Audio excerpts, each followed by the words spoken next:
this is Dave with the Espresso Service Network, and today we're going over the Slayer LP.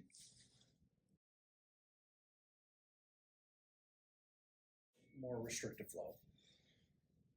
The top usually just comes off, these two panels come off, just lift up and out, and then usually there would be a screw in the back that you would need to remove, but we already have it removed. And that part comes out like so. Here's our steam boiler. Our boilers are stainless steel.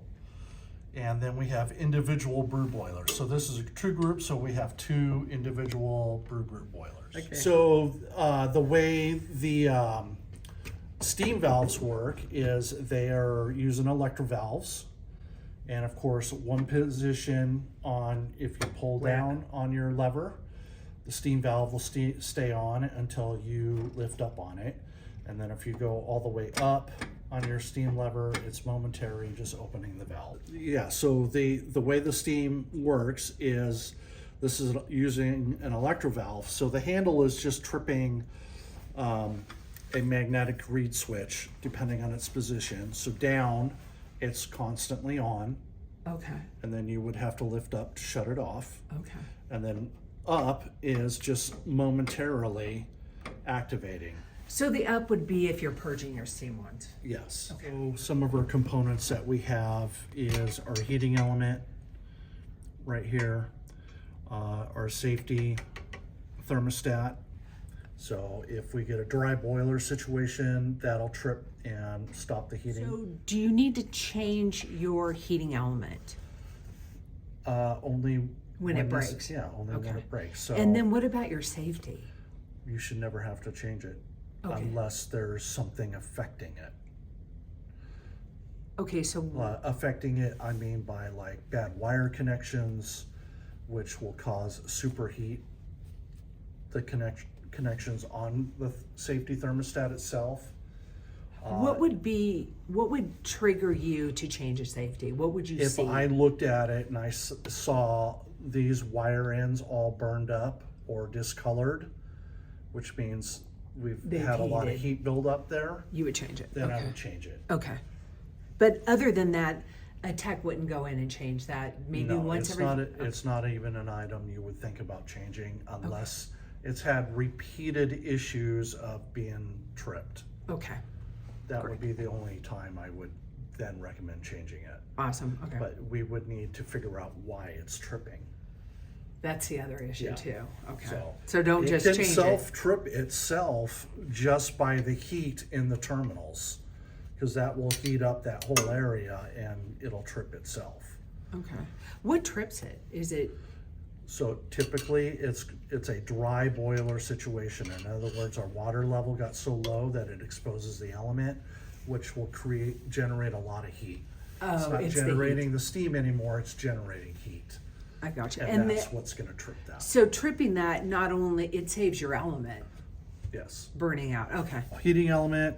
This is our steam valve.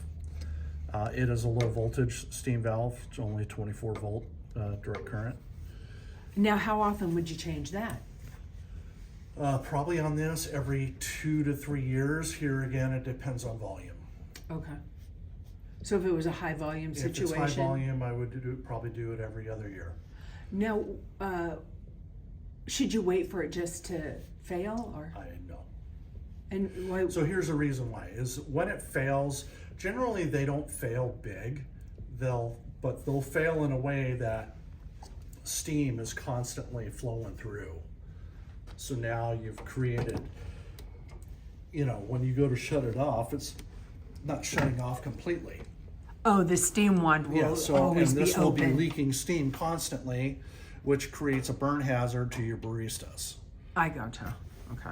So every other year, high volume. Every 3 years, every moderate. 3, you probably go longer than that if it's very low volume. Okay. But would there be a sign that would trigger you to want to change that? Leaking? It's leaking steam. Typically, it's always going to be leaking steam. So when it's leaking steam, it will both leak steam through the wand and down the drain.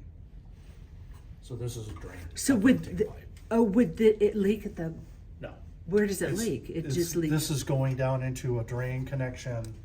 Oh, I gotcha. So you might see steam coming out of, actually you won't see it. You wouldn't see it. If you could see your floor drain where your pipe is going to, that's where you would see it. Okay. Would your tech spot that, hopefully? Yeah, usually because this pipe will be super hot. Okay. So And it's not. It shouldn't be hot. Okay. I mean, it might be hot just from the ambient temperature inside the machine, but if it's leaking steam through it, it'll be super hot. Okay. Great. Thanks. That was an Just awesome like this pipe here, which is going to our steam wand, it gets hot, obviously, when you're running steam through it. But after you stop the steam valve, it'll start to cool off. So I noticed that this steam wand is on a pivot joint. Yeah, it's on a pivot joint. So this is a maintenance item, probably once a year, that you're going to rebuild this. Okay. So they make a kit with, you know, basically all the O-rings and bushings that are in there, and then you would take that all apart. So our flow meters, And what are those for? that's for measuring our water output. Okay. So how much, At brewing yeah, water. that's part of your programming process. So it's how much water is going in for your brewing on your program side. These valves right here are for diverting our low pressure to high pressure Okay. going to our brew group. Okay. Our brew valves are tucked up underneath here, and we'll be able to see them once we take the front apart. Okay. And then of course we got our boilers, Nice. and the heating elements to these are on this side. And here again, they will have a high limit on the side, just like the steam boiler did. Here. This valve here is just a drain for your brew boiler. Same with that one for this other brew boiler. Now, why do you want to drain your brew boilers? If you're, as a technician, you're working on the brew boiler itself. Okay. And why would you be working on the brew boiler? If you had to change the heating element for some reason, if you had to change the brew valve. And then back to our steam boiler, here is our fill probe. So this is like a yearly maintenance item that they would want to take apart, clean. They may want to, depending on the condition of it, either replace the whole probe assembly or just the Teflon insulator. If you can't get the Teflon insulator through Slayer, you can get it. I know you can get them through La Marzocco.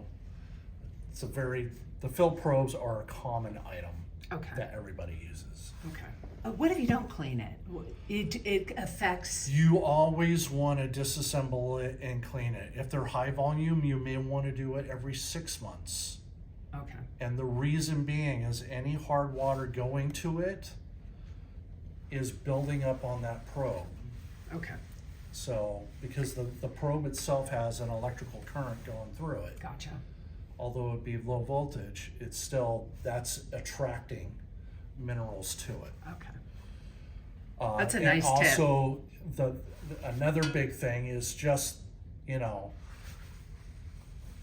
buildup of any particulates on the Teflon insulator, because that will potentially create a grounding issue. And if you have a grounding issue, it will think it's full, even though it's not. And then you run into now a dry boiler incident And a safety. and a safety thermostat being popped. So, Cool. Okay. and of course, it'll try to heat and will no longer heat. It's And- interesting how little things make a difference in the overall operation of a machine, Yeah. and probably the ownership satisfaction with the machine. So, and then this is our vacuum anti-syphon valve that's right here. And here again, this is an item that you would want to replace at least yearly. In a high volume situation, you may want to consider every 6 months. Here's our other steam valve. Here's our safety valve. Underneath this boot is the safety valve, and what it's designed to do is if there's ever an overpressure situation. I'm sorry, what did you say that was? The safety overpressure valve. And this is a safety valve, or what No, is that's this a one? that's a high limit. A high limit. It's an actual thermostat. Okay. So just a couple of components you can see from this side. This is our low pressure gauge for the low pressure side of the brewing. And I know you swapped that out, so that's not Yes. the OEM part. Yeah, that's not the OEM part. This here is the regulator, and the adjustment you would adjust from the side, which you'll get a better look at from the side. Here is our hot water valve. So this is a dual purpose valve. Both our hot and cold water go into this. This dial here is our cold water adjustment. And so the plunger, when it seats, is blocking both those holes. So there's 2 holes inside of this at the seat. And then when it opens, it's coming out this exhaust port to our hot water. So when that plunger opens, there's no seat on the other side of it. So that's how it's allowing the water to pass through. I can see that's a manual adjustment. What tool would you use to adjust that? You can use a flathead screwdriver Okay. or just your fingers. But of course, when you're reaching inside the machine, it's hot. Oh, so the So a screwdriver would what be is easy. that down there? That? No. This is our fill solenoid to our steam boiler.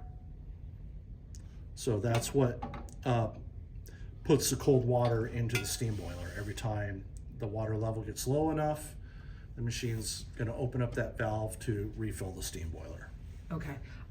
Amy, then- how often would you? So, unfortunately, this hot water valve is specialized for this machine and is not rebuildable. Oh, it's not It's rebuildable. that we've been so Slayer does not sell a rebuild kit for this. Okay. So it is an item that, yes, you're going to have to replace this whole valve assembly, which it is a little bit, it's a lot spendier than the rest of the valves. Should I wait for something to go wrong? Here again, the things that'll go wrong. The valve itself has a check valve, so if the cold water were to leak, the check valve will prevent it from going to the steam boiler, so it would leak out here. And of course, if it's leaking hot water, the pressure from the cold water is going to force it going out here. So when it does start to drip, that's obviously when you want to rebuild it. And here, the downside to that is This is the one. Oh, if oh, this it's is right the here. hot water one. Okay. The downside to that is obviously if it's dripping hot water, then you have a scalding issue. You have if a breeze someone's- stage. Yeah, if no one's paying attention to what they're doing. Okay. Replace it every 3 years, or wait till I would say, something yeah, bad, I would go probably 3 years. or wait till something Yeah, bad. generally you can get a little bit more life out of the hot water valves than out of your steam valves. This is the drain for your steam boiler right here. This ball valve. Oh, So gotcha. you open that up and it'll go down the drain. So to have access to like adjusting your on your low pressure brewing, it's just these 2 Phillips screws here.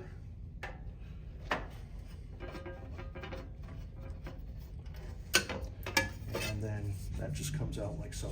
It just fits snugly in there. Just slide out. So here's our adjustment for our low pressure setting. So what you want to make sure is whenever you're setting this, make sure you're always setting it at a lower pressure setting than what your actual building pressure is.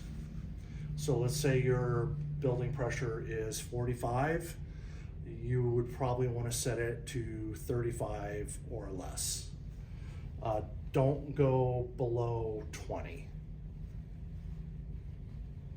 That's when it's under 2. Yeah. That would be 2 bars, under It's 2 like bars. yeah, it's like 20 is like 1 point. You know, I just read an article where they were like, your low pressure should be about 1 bar. I'll show you the post. It was That would be Facebook. 14.5 psi. Okay. That's too low. Oh. I would have to read the manual, but I want to say that they've always have stated don't set it below 20 psi. And if your building pressure is under 20 psi, then you're going to need a boost demand pump feeding your system. So that's your adjustment there. You pull that out so that you can adjust it, and then you push it in to lock it into place. So your low pressure adjustment is a manual adjustment. It is a manual adjustment. Now, But you're setting it, once you have it set, that's it. So like if you set it to 35, it's pretty much gonna stay at 35. you showed the regulator, but you didn't say what it was for.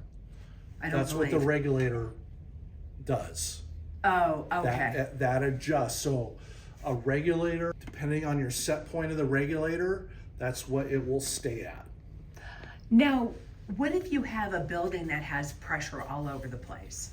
The regulator, The regulator take will care stay. of That Okay. takes care of it. It adjusts accordingly to the differentials in pressure. Excellent. And then again, if you have a building pressure that's really low, you're going to need a boost pump to be able to use this machine. Depending on how low it is, yeah. Okay. Are there buildings that are low like that? Occasionally. Usually we run into restricted. So in other words, the building pressure could be 60 psi, but because the pipes are all restricted, someone flushes a toilet, it drops down to 20. Oh, I gotcha. Okay. Right? Right. That's because they got a restriction in a pipe somewhere. Like it's an old building, so they're using galvanized and galvanized builds up a ton, and then through time they're like almost, bad artery situation. Oh. You need a stent. Yeah. Okay.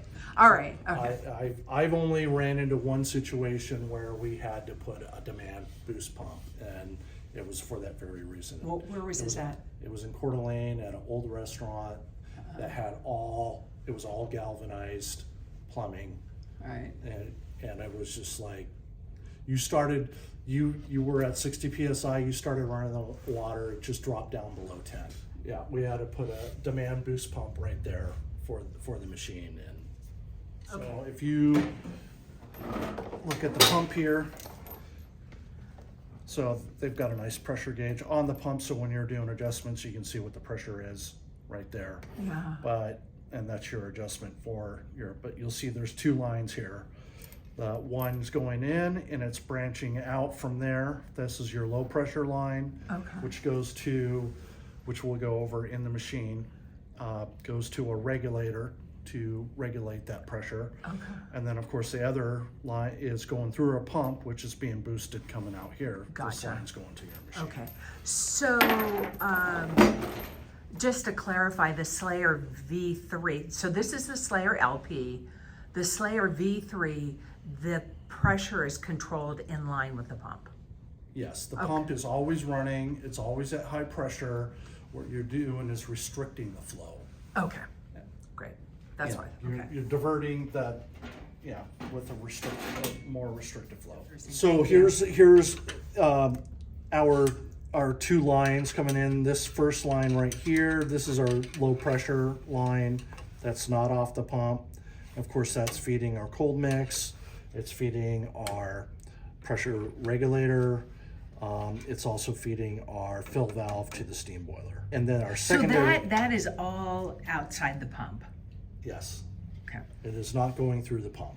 Okay. This line here is from the pump. I can't see it. It's right behind. Oh, it's the second one the other behind. one. Okay.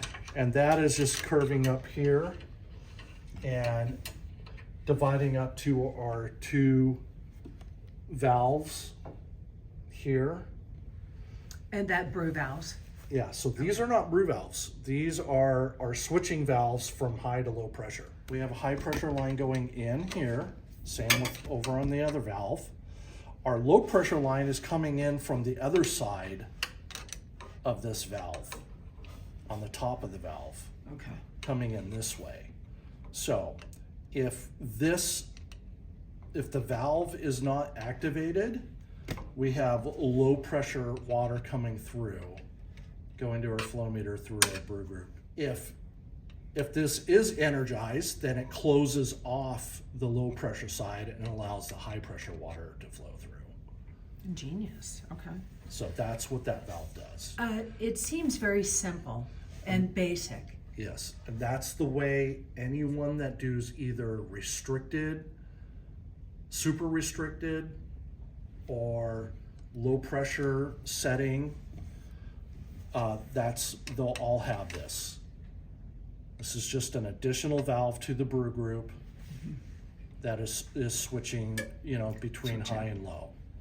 Or it may be switching between a super restricted valve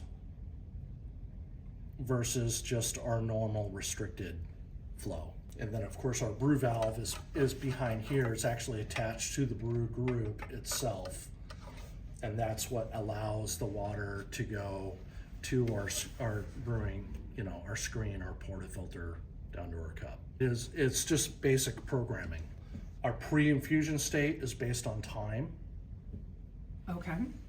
Brewing is based on time. So the whole brewing process is based on volumetric, which is where our flow meter comes in. Okay. Right? So it is going to, so if you set it for, let's say 80 cc's of water, that's what the flow meter is measuring to 80 cc's of water, Okay. no matter what. Okay. But our first part of our brewing, it's still measuring, but you're telling it how long you want that pre-infusion to be. But it's measuring how much water it's using. It's still measuring how much Yes. water it's using during that period. So you've got low pressure, then it goes to brewing, To our brewing, and then when you end with post-infusion, generally, so the way they're measuring that is by how many cc's of water, and it's figuring that out through the flow meter. So that's kind of where it's not really an algorithm. It's just basic programming that's already in there. mathematical. So it knows about once it gets to X amount of cc's, so like you want the last 10 cc's of water to be your post, then once it gets, we have a program for 80, it gets to 70, it goes back to low pressure for our post for the last 10 cc's, and then it shuts the brew valve off. Okay. What happened when it goes out of, like your grind's out of whack? You gotta calibrate everything, or? Well, yeah, that's where you're based on time. So if you're trying to get your brewing time at 30 seconds, that's where your grind comes into play, Okay. right? So if all of a sudden you are brewing at 40 seconds, so that's why the programming is never based on time as far as your total volume, Right. is based on volumetric, Water. water. How much water? How much Okay. water. Okay. So whether it takes it 10 seconds to do that or 60 seconds. or 60, Right. it's going to produce the same amount of water through there. Okay. So you don't have to worry Yeah. about it. Yeah. And when things run Well, amok. what you have to worry about is keeping it in that range. And how do you keep it in that range? By adjusting your grind and your potential temp. Okay.